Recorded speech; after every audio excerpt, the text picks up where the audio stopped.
रज पर्व बा मिथुन संक्रांति तीन दिनर एक पर्व जार द्वितीय दिन मिथुनर सौरमास आरंभ होगाकू सूचित करिथाय।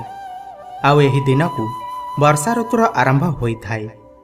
रजर पौराणिक आधार यह विश्वास करा जाय कि वसुधा माँ जी कि भगवान विष्णु पत्नी अटंती एही तीन दिन निजर मासिक धर्म पालन करिथांती।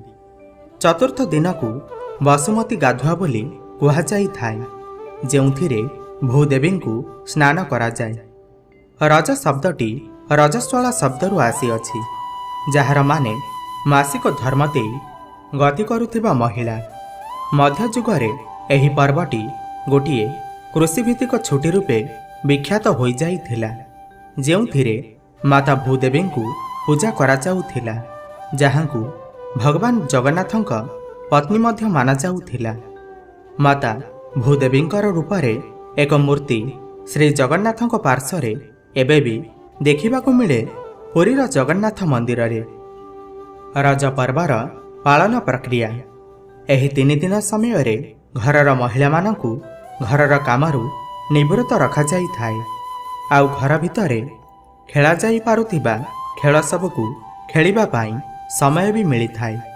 झियो माने निजकू नुआ पोशाक किंबा पारंपरिक साड़ी एवं पादरे अलता पिंधि सजाई होई थांती।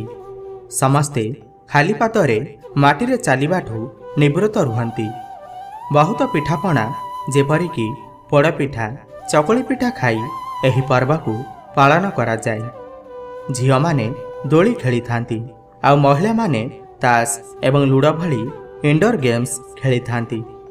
गाँर युवक मानक मध्यरे कबाड़ी खेलर प्रतियोगिता बहुत मनोरम होइथाय। विभिन्न प्रकारर रज गीत गाई लोक माने एहाकू पालन करिथांती। रज पर्व यह जून मासर मध्यभागरे पड़िथाय। प्रथम दिन को पहिली रज, द्वितीय दिन को मिथुन संक्रांति, तृतीय दिन को भूदाह बा बासी रज बोली कुहाଯାଇଥାଏ। अंतिम बा चतुर्थ दिन को वसुमती स्नान बोली कुहाଯାଇଥାଏ, ଯେଉଁଥିରେ घरर महिला माने शिलकू माँ को रूप मानी हलदी लगे गाधोई देइथांती, आउ फूलरे आउ सिंदूरे सजाई थांती। बहुत प्रकारर फल माँ को प्रसाद रूपे चढ़ा जाइथाय। प्रथम दिनर पूर्व दिन को सजबाज बोली कुहाଯାଏ, ଯେଉଁ दिन घर रोसई घर शिल मध्य धुआ जाइथाय। आउ पूर्वरु तीन दिन पाई मसला बाटिकी रखा जाइथाय। एही तीन दिन समय रे घरर झियो आउ महिला कामरू विश्राम नहीं थांती, आउ साड़ी अलता एवं अलंकार आदि रे निजकू सजाई थांती। जेमिति पृथ्वी निजर क्षुधा मेटाइबा पाई वर्षार अपेक्षार चाहि रही थाए, सेमिति घरर अविवाहित झियो माने निजकू सजाई आगामी विवाह प्रस्तावर कामना करिथांती। सेमाने एही पर्वटी को मजामस्ती करी आउ अणरंधा खाद्य एवं पोड़पिठा खाई बिताई थांती।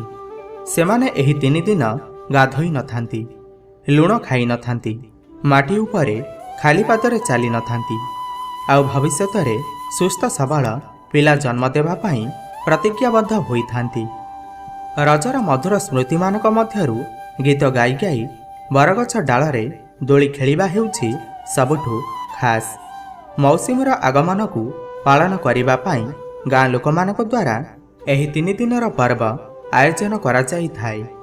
ओडिशार विभिन्न प्रांतरे पालन करा जाउथिबा सत्त्वे मध्य कटक, पुरी आउ बालेश्वर रे एहार किछि अधिक प्रभाव रही थाए।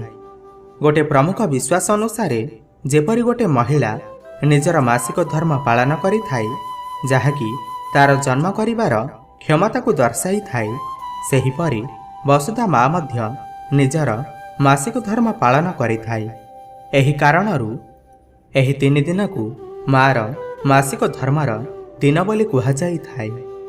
एही समय रे समस्त कृषि कार्य बंद रखा जाइथाय, जेमिति कि हिंदू घर मानकरे मासिक धर्म देई गति करुथिबा महिला मानकू अपवित्रता कारणरू समस्तଙ୍କଠୁ अलगा रखा जाइथाय। आउ किछि भी जिनिस छुईबा को दिया जाई न थाए। ଏବଂ ସେମାନଙ୍କୁ ସମ୍ପୂର୍ଣ୍ଣ ବିଶ୍ରାମ କରିବାକୁ କୁହାଯାଏ, ସେହିପରି ବସୁଧା ମାଙ୍କୁ ମଧ୍ୟ 3 ଦିନ ପାଇଁ ସମ୍ପୂର୍ଣ୍ଣ ବିଶ୍ରାମ ଦିଆଯାଇଥାଏ, ଯାହାଫଳରେ ସମସ୍ତ କୃଷି କାର୍ଯ୍ୟ ବନ୍ଦ ରଖାଯାଏ।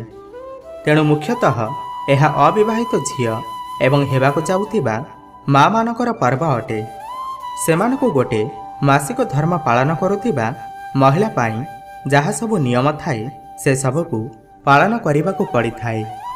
ପ୍ରଥମ ଦିନରେ ତାଙ୍କୁ ଭୋରୁ ଉଠି ନିଜର କେଶ ସଜାଇବାକୁ ହୋଇଥାଏ, ଆଉ ଦେହରେ ହଳଦୀ ଲଗାଇ ନଦୀର ଜଳରେ ସ୍ନାନ କରିବାକୁ ହୁଏ। ବାକି 2 ଦିନ ପାଇଁ ଗାଧୋଇବା ସର୍ତ୍ତ ରୂପେ ମନା କରାଯାଇଥାଏ। ସେମାନେ ମାଟି ଉପରେ ଚାଲନ୍ତିନି କି ମାଟିକୁ ଖଣ୍ଡିଆ କରନ୍ତିନି। କିଛି କଟାକଟି ବଟାବଟି ଆଉ ରୋଷେଇ ମଧ୍ୟ କରିନଥାନ୍ତି। ଏହି 3 ଦିନ ଯାଏ ସେମାନଙ୍କୁ ସୁନ୍ଦର ସାଜସଜ୍ଜାରେ ଦେଖିବାକୁ ମିଳିଥାଏ। ସାଙ୍ଗ ଏବଂ ବନ୍ଧୁବାନ୍ଧବଙ୍କ ଘରୁ ଆସିଥିବା ପିଠାପଣା ଖାଇ, ଦୋଳି ଖେଳି, ଗୀତ ଗାଇ ନିଜର ଆନନ୍ଦଦାୟକ ସମୟକୁ ଅତିବାହିତ କରିଥାନ୍ତି। ବିଭିନ୍ନ ପ୍ରକାରର ଦୋଳି ଯେପରିକି ରାମଦୋଳି, ଚର୍କି ଦୋଳି, ପାଟଦୋଳି, ଦାଣ୍ଡି ଦୋଳି ଏବଂ ବାଉଁଶ ଦୋଳି ଆଦି ବ୍ୟବହାର କରାଯାଇଥାଏ। ଏହି ପର୍ବ ପାଇଁ ବିଶେଷ ରୂପେ ତିଆରି କରାଯାଇଥିବା ଗୀତ ସବୁ, ଯାହା ପ୍ରେମ, ମୈତ୍ରୀ, ସମ୍ମାନ, ସାମାଜିକ ବ୍ୟବହାର ଉପରେ ଆଧାରିତ ଅଟେ, ଓଡ଼ିଶାର ଲୋକଗୀତର ଏକ ପ୍ରମୁଖ ଅଂଶ ହେବା ସହିତ ଲୋକମାନଙ୍କର ମନରେ ଏକ ଚିରସ୍ମରଣୀୟ ଜାଗା ବନାଇ ପାରିଛି। ଯେତେବେଳେ ଝିଅମାନେ ନୃତ୍ୟ, ସଙ୍ଗୀତ ଆଉ ଦୋଳି ଖେଳିବା ଆଦିରେ ନିଜକୁ ସମ୍ପୃକ୍ତ କରି ଚାରିଆଡ଼େ ସୁନ୍ଦରତା ଆଣିଥାନ୍ତି, ପୁଅମାନେ ଖେଳକୁଦରେ ମଜି ଭଲ ଭଲ ଖାଇବା ଖାଇ ମୌସୁମୀକୁ ସ୍ୱାଗତ କରିଥାନ୍ତି। ଆଗାମୀ 4 ମାସ ସେ ନିଜକୁ କାଦୁଅ ସହିତ ମିଶାଇ ଦେଇ କୃଷି କାର୍ଯ୍ୟରେ ଜୋରସୋରରେ ଲାଗି ରହିବା ପାଇଁ ଠାଣି ହୋଇ ରହିଥାନ୍ତି। ବର୍ଷାର ଏହି ପ୍ରଥମ ଟୋପା ତାଙ୍କ ମନରେ ଏକ ଭଲ ଅମଳ ପାଇବାର ଆଶା ଏବଂ ଆକାଂକ୍ଷାକୁ ଭରି ଦେଇଥାଏ। ତେବେ ବନ୍ଧୁଗଣ, ଏହା ଥିଲା ରଜ ପର୍ବକୁ ନେଇ କିଛି ମହତ୍ତ୍ୱପୂର୍ଣ୍ଣ କଥା। ତେବେ ଆପଣଙ୍କୁ ଯଦି ଏହି ଭିଡ଼ିଓଟି ଭଲ ଲାଗିଥାଏ ତଳେ ଥିବା କମେଣ୍ଟ ବକ୍ସରେ ଜୟ ମା ଲକ୍ଷ୍ମୀ ଅବଶ୍ୟ ଲେଖନ୍ତୁ ଏବଂ ଭିଡ଼ିଓକୁ ଗୋଟେ ଲାଇକ୍ କରନ୍ତୁ। ଧନ୍ୟବାଦ।